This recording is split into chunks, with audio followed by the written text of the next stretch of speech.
pertanyaannya, dari segala capaian yang telah kita hasilkan dan petualangan hidup yang kita jalani sampai detik ini, di level mana kita berada? Ada yang masih belajar, ada yang mengajar, ada yang beraktivitas seiring berjalannya waktu, berkembang usia, tumbuh dan seterusnya. Pertanyaan terbesarnya, kemana kemudian tujuan akhir yang akan kita tuju? Fa'aina tadhhabun? Dalam pertanyaan Al-Quran itu, sesungguhnya kita itu mau kemana dengan segala yang telah kita tempuh ini, usaha yang telah kita optimalkan untuk sekolah, menghadapi ujian, belajar dari subuh ketemu malam, untuk mendapatkan pekerjaan, berangkat, disiapkan lamaran, untuk bisa meraih satu prestasi, pelatihan. Tapi ujungnya ditanya oleh Al-Quran, semua yang dikerjakan itu mau kemana? Ujungnya mau di mana? Akhirnya mau di mana? Dan yang paling menarik, Al-Quran pun memberikan pernyataan yang tegas sekali. Kullu nafsin dha'iqatul maut. Pada akhirnya, seluruh gerak kehidupan itu akan terhenti pada satu titik yang disebut dengan kematian. Setiap yang berjiwa pasti akan menghadapi kematian, meninggal. Meninggal itu kan artinya menghindarkan dari satu tempat ke tempat yang lain. Bahasa kitanya meninggalkan tempat A ke tempat yang lain. Si fulan telah meninggalkan sekolah AIS, menuju kemana? Ke tempat baru. Si fulan telah meninggalkan gedung A, menuju kemana? Ke tempat yang baru. Meninggal dunia, artinya dunia bukan tempat tinggal, tapi tempat yang akan ditinggalkan. Telah meninggalkan dunia ini, pergi ke tempat yang baru. Itulah dari sebagian keyakinan kita yang membahagiakan kita. Al-Quran itu memberikan penjelasan yang utuh. Bahasa kerennya mendeskripsikan dengan jelas, rinci. Kalau meninggalkan dunia, perginya kemana, berapa lama di tempat itu, kemudian kemana lagi, sampai ke tempat yang abadi. Semua prosesnya dijelaskan dengan rinci. Silahkan bisa dicari di buku manapun, di kitab manapun. Coba perhatikan dari perjalanan manusia, dari sebelum diciptakan, dikandung, dilahirkan, sampai perjalanannya ke titik akhir, yang menjelaskan dengan rinci, jelas, terang seluruh perjalanannya, prosesnya, tempatnya, pelakunya, dan segala akibatnya. Anda hanya akan temukan dalam Al-Quran dan dijelaskan dalam kehidupan dan keterangan Nabi Muhammad SAW. Jika Anda mau masuk ke satu tempat bekerja misalnya, dijelaskan prosesnya, prosedurnya, tahapannya, sampai dengan bila kita hadir di situ, aturannya, keadaannya, sampai meninggalkan tempat itu. Bukankah Anda punya keyakinan bahwa ini tempat yang jelas, ada aturannya? Yakin kita, karena jelas kita yakin. Datang ke situ, menjalaninya, berproses. Dengan logika yang sama, artinya keterangan tadi yang disampaikan di awal, dari mulai keterangan Al-Quran, penjelasan hadis, ini menunjukkan bahwa agama ini benar. Keterangannya mutlak benarnya. Satu keterangan yang mutlak benarnya dalam bahasa Al-Quran, bahkan di bahasa Arab standar disebut haq namanya, yang tidak punya lagi pilihan untuk mengetahui apakah benar atau salah. Hak itu kebenaran yang mutlak. Matahari terbit dari timur, terbenam di barat, itu hak. Semua keterangan yang datang dari Al-Quran sifatnya hak. Al-haqqu min rabbika fala takunanna minal mumtarin. Semua kebenaran mutlak itu bersumber dari Allah Tuhan kita. Jangan ada celah untuk meragukannya. Artinya dari keterangan itu kita pasti akan meninggalkan dunia ini, menuju tempat yang baru. Sekian hari ke belakang kita melihat yang telah meninggal si fulan. Ada yang ramai diberitakan, ada yang senyap tanpa berita. Intinya kita meninggal. Dan itu hak mutlak, pasti. Jangan pernah diragukan. Nah, meninggal itu kemudian kemana tujuannya? Ada apa di dalamnya? Kita bersyukur keterangannya jelas. Belum tentu ditemukan di tempat lain, di buku lain, keterangan lain. Adakah keterangan tentang pertanyaan di alam kubur, keadaan alam kubur, malaikatnya siapa, bekalnya apa, berapa lama di situ, bagaimana menjalaninya, setelah dikubur kemana lagi? Seperti apa proses hisabnya, keadaannya bagaimana, golongannya berapa saja. Setelah itu bagaimana penentuan setelah hisab, surga itu ada berapa tingkatan, keindahannya bagaimana, masuk ke situ amalnya apa, kehidupannya di sana bagaimana. Temukan selain di Al-Quran dan hadis keterangannya, temukan keterangan itu. Rasa-rasanya tidak ada yang memberikan harapan. Di kita pasti. Wabil akhirati hum yuqinun. Tentang perkara akhirat pun, akhir kehidupan setelah dunia itu, kita mesti yakin karena kita yang paling punya keterangan jelas dibandingkan yang lain. Silahkan. Nah, dengan sejelas itu, kalau belum yakin juga, ada sesuatu yang tidak tepat dalam keadaan diri kita sebagai seorang manusia. Karena kita diberikan akal untuk mencerna, diberikan hati untuk meresapi. Kalau dengan semua kejelasan itu, akal belum berfungsi, dengan cara apa lagi mesti diberikan penjelasan yang nyata. Nah, di antara yang jelas itu, kita pasti meninggalkan dunia ini. Hukum logika mengatakan, setiap berpindah, kalau ingin selamat di tempat baru, mencari bekal. Agar tidak bingung. Supaya punya kesiapan. Anda ingin pergi ke tempat baru. Dari Bekasi ingin berangkat ke Bandung. Tapi tak ada bekal. Dan gak jelas tempat yang mau dituju mana. Bingung. Bingung. Nah, Allah memberikan gambaran, lalu diberikan pembuktian. Ini loh, ada yang meninggal, X, ada yang meninggal, Z, setiap perjalanan. Dan kita pun sama, akan menyusul. Karena itu setelah kita paham, melewati kuburan ada doanya kan? Assalamualaikum ya ahlad diyar, minal mu'minin wal mu'minat, wal muslimin wal muslimat, wa nahnu insyaallahu bikumul lahiqun. Keselamatan atas kalian orang-orang beriman, laki-laki perempuan, orang Islam laki-laki perempuan. Kami juga insya Allah sesuai ajal akan nyusul seperti kalian ini, nyusul, pergi. Nah, saat menyusul itu bekalnya siap belum? Sudahkah disiapkan untuk perjalanan berikutnya? Kenapa ini penting disampaikan? Karena di Dzulqa'dah menjelang haji itu ada nanti ritual di puncak haji yang akan kita bahas dalam kesempatan berbeda. Yang puncaknya itu memberikan penguatan pada diri kita tentang hakikat kehidupan. Dari mulai Arafat sampai yang terakhir di Mina. Memberikan penjelas kepada kita supaya tahu kita ini siapa, mau kemana, tujuannya seperti apa, puncaknya apa. Itu puncaknya. Nah, dalam etapa perjalanan tadi itu, tahapan-tahapan perjalanan, pada intinya menemukan kejelasan. Kita ini mau kemana? Hamba apa? Bagaimana? Nah, di rangkaian itu nanti pembukanya, setelah Al-Fatihah di Al-Baqarah, sebelum masuk ke surat Al-Hajj untuk detailnya, di Al-Baqarah diungkap itu di ayat 196 sampai dengan ayat 203. Quran itu kan indah. Diberikan intisari dari bahasan. Sekitar 114 surah itu intisari di Al-Fatihah. Dijelaskan secara bertahap di Al-Baqarah, Ali Imran, An-Nisa sampai ke An-Nas. Runtut sekali, indah keterangannya.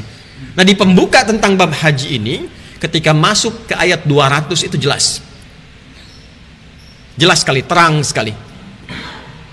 Ketika Anda menyelesaikan rangkaian-rangkaian haji itu dan berzikir kepada Allah yang sebelumnya Anda lupa itu, bahkan Anda akan temukan di antara manusia itu, faminan nasi may yaqulu rabbana atina fid dunya wa ma lahu fil akhirati min khalaq. Anda akan temukan rangkaian manusia yang lupa. Doanya, harapannya, usahanya, pekerjaannya hanya untuk memenuhi kebutuhan dunia. Dan dia lupa dengan akhirat. Sehingga semua effort yang dikeluarkan, usaha kerja keras untuk dunia itu membentuk dia menjadi pribadi yang cinta dunia. Cinta dunia, saking cintanya lupa dengan persiapan akhirat. Persiapan akhirat tuh bekalnya sholat, lupa dengan sholat, saking cintanya dunia tuh. Dari mulai terlambat, diakhirkan, ujung-ujungnya nggak sholat. Lupa dengan Quran, jangankan diamalkan, untuk baca pun nggak sempat punya waktu. Padahal dikasih usia yang luar biasa, kesempatan yang banyak, untuk baca pun belum mampu. Saking sibuknya dengan dunia itu. Ya, kesibukan itu mendefinisikan bagian dari cinta pada sesuatu. Anda kalau cinta pada sesuatu, menjadikan itu prioritas. Cinta bola jadi prioritas, sibuk di situ, senang. Cinta nonton TV, sibuk di situ, senang. Cinta belajar, sibuk di situ, senang. Cinta Quran, sibuk di situ, senang. Artinya, jika ada kesibukan pada satu aspek, lupa dengan yang lain, itu sedang cinta pada aspek itu. Lupa dengan sholat, akhirat, berarti sedang cinta dunia. Lupa dengan baca Al-Quran, sedang cinta dunia. Lupa dengan zikir, sedang cinta dunia. Nah, yang harus dipahamkan pada diri kita adalah Al-Quran mengajarkan keseimbangan. Tidak harus meninggalkan dunia. Wala tansa nasibaka minad dunya. Tapi harus ingat bahwa kita akan pulang. Oleh karena itu di ayat 201-nya Allah mengajarkan bagi yang berhaji, yang belum berangkat haji, harus paham tentang keseimbangan hidup. Wa minhum may yaqulu rabbana atina fid dunya hasanah wa fil akhirati hasanah wa qina adzabannar. Hidup yang seimbang itu dunianya sukses. Silahkan. Yang mau jadi ulama, belajar dari sekarang sampai sukses. Jadi ulama yang baik, yang ikhlas, yang baik. Yang ingin sibuk di dunia bisnis, jangan tanggung sampai kaya. Yang ingin sibuk di dunia karir, silahkan. Sampai punya kedudukan yang tertinggi. Di militer yang bintang yang terbanyak, yang paling hebat. Tapi tahu cara menggunakannya. Sehingga dunianya tercapai, akhiratnya teraih. Bagaimana caranya punya bintang 4, bahkan nanti yang 5, yang jenderal besar, tapi tahu cara menggunakannya supaya Allah ridha. Jiwa takwanya sebagai kesatria hadir di situ, menggunakan kedudukan untuk kemaslahatan dunianya dengan niat ibadah kepada Allah Subhanahu wa taala. Silahkan sampai kaya sekaya-kayanya, tapi tahu cara menggunakan kekayaan untuk mencari bekal akhirat. Infaknya bagaimana, sedekahnya bagaimana, zakatnya bagaimana. Nah, jadi jangan salah paham, memahaminya kalau zakat udah keluar untuk ibadah, pelajari dulu maksud zakat itu tujuannya apa. Ibadah ini konsep sosial, menata masyarakat supaya bebas dari kemiskinan, kefakiran, bukan cuma dikeluarkan begitu, tidak. Dicari formulasinya, setiap tempat mungkin caranya berbeda. Bisa diberikan modal kerja dari uang zakat, dikelola, bikin tempat yang bakatnya cukur, bikinkan cukuran, dari situ berusaha, kasih modal sampai dia sukses. Nah, ini yang pemahamannya belum merata saat ini. Seakan-akan uang keluar saja, bagikan begitu saja. Tidak. Nanti yang tak mungkin bisa bekerja, dilihat sulit ini, silahkan berikan, santuni ya, dapatkan makanannya. Demikian konsepnya banyak. Nah, pemahaman ini belum sampai membumi, baru berbentuk ajaran, tulisan yang dibaca, yang dihafalkan. Implementasinya Islam itu nggak akan terasa indah kalau nggak diamalkan. Makanya seringkali ada ayat tentang amalan, amalkan. Mencari ilmu juga begitu, sampai tinggi amalkan. Tapi ingat porsinya, hasanah dunia, hasanah akhirat, itu ada aturannya. Wabtaghi fima atakallahu daral akhirah wa la tansa nasibaka minad dunya. Walaupun dunia ada hasanah, jangan sampai hasanahnya mengalahkan akhirat. Karena akal yang cerdas mengatakan di tempat terakhir bekal itu yang mesti banyak. Anda mau berangkat nih haji, transit di Dubai misalnya, transit tuh, apakah uangnya akan dihabiskan di Dubai? Kan nggak mungkin. Di tempat yang inti itu yang kita bawa bekalnya lebih banyak. Dubai sebagian, transit di Qatar sebagian. Mau ke Amerika, transit di Jepang, apakah dihabiskan bekalnya di Jepang? Kan tidak. Kan hidupnya mau di Amerika. Mau ke Cina, transit misalnya di Hong Kong, misal saja. Apakah semua di Hong Kong dihabiskan bekalnya? Kan tidak. Secukupnya saja. Nanti yang paling banyak untuk tujuan akhir. Ini kita tujuan akhirnya di akhirat. Masa mau dihabiskan di dunia? Wa mal hayatud dunya illa mata'ul ghurur. Dan tidaklah kehidupan dunia itu sementara, tapi seringkali menipu, memberikan ilusi, fata morgana. Siapa yang memberikan ilusi itu? Syaitan. Sadar kita ini ada musuhnya. Jadi kalau sedang beraktivitas dunia, ada panggilan akhirat, cepat. Ini yang terpenting. Ini yang paling akhir. Ketika wafat, selesai semua urusan dunia. Tidak melihat status Anda. Apakah Anda yang paling kaya? Anda orang terkaya sedunia, meninggal juga. Dan gak akan dilihat statusnya. Ya, kita alhamdulillah masih kenal malaikat maut. Ada ayatnya. Qul yatawaffakum malakul mautil ladzi wukila bikum. Kenal. Kullu nafsin dha'iqatul maut. Tahu. Ada ayat tentang kesiapan menjemput kematian. Kita alhamdulillah masih dapat ayatnya, tahu informasinya. Jadi punya peluang persiapan. Dan di antara persiapan itu, malakul maut kalau datang tidak akan melihat status. Ya, Anda punya jabatan setinggi apapun, mau presiden, gubernur, menteri, tiba waktunya meninggal, meninggal juga. Nggak akan lihat Anda siapa. Anda orang paling kaya, meninggal juga. Orang paling pintar, ulama paling soleh, meninggal juga. Wafat, selesai. Artinya kita pulang. Bekal apa yang kita siapkan? Nah, Jumat itu diantara manfaatnya untuk merenung, zikir. Fas'au ila dzikrillah, supaya kita merenung lagi. Merenung lagi, pada akhirnya kita mesti siap, gak ada pilihan. Ya, kalau takut dengan kematian, artinya ada cinta yang berlebihan pada dunia. Karena pada hakikatnya akan kita hadapi itu semua. Namanya wahn, hubbud dunya wa karahiyatul maut. Ya, terlalu melekat hatinya pada dunia sehingga tidak siap untuk pindah ke tempat lain. Dan pada hakikatnya dia akan tetap berpindah karena dunia bukan tempat tinggal, tapi dunia tempat meninggal. Dan pada akhirnya kita akan kembali pulang kepada Allah Subhanahu wa ta'ala. Maka jawaban terbaik dari pembuka tadi, fa'aina tadhhabun, dijawab kemudian di ayat yang lain, inni dzahibun ila rabbi. Sebaiknya kita persiapkan diri untuk mencari bekal-bekal dunia ini sebagai persiapan pulang menghadap pencipta kita. Kan kita nggak pernah lihat, nggak pernah melihat, nggak pernah menatap, hanya diberikan nikmat aja. Apa nggak punya kerinduan? Apa nggak rindu sama Allah? Anda tiap hari ada yang ngasih, ada yang memberi, mengarahkan. Kalau sakit disembuhkan, butuh apa-apa diberikan, oksigen gratis segala rupa diberikan. Terus nggak pernah lihat, apa nggak punya kerinduan? Laisa kamitslihi syai', untuk ilustrasi, dan nggak akan sesuai dengan ilustrasi dengan keagungan Allah. Ada orang yang selalu mengirim Anda uang, kirim, sebulan 10 juta, tapi Anda nggak pernah lihat. Terus tiba waktunya untuk bertemu, senang kan? Harusnya senang. Kalaupun belum sempat ketemu, ada rindu itu, pengen tahu, minimal pengen tahu itu cara ketemunya gimana. Nah, Allah itu ngasih terus kita dari lahir, terus dikasih sampai sekarang itu. Masa nggak ada kerinduan dan nggak penasaran gitu sama Allah itu? Kenapa nggak dipelajari? Allah perkenalkan dirinya dalam Al-Quran. Innani anallahu la ilaha illa ana fa'budni wa aqimis salata li dzikri. Aku ni Allah loh, Tuhan kamu, Tuhan yang menciptakan engkau.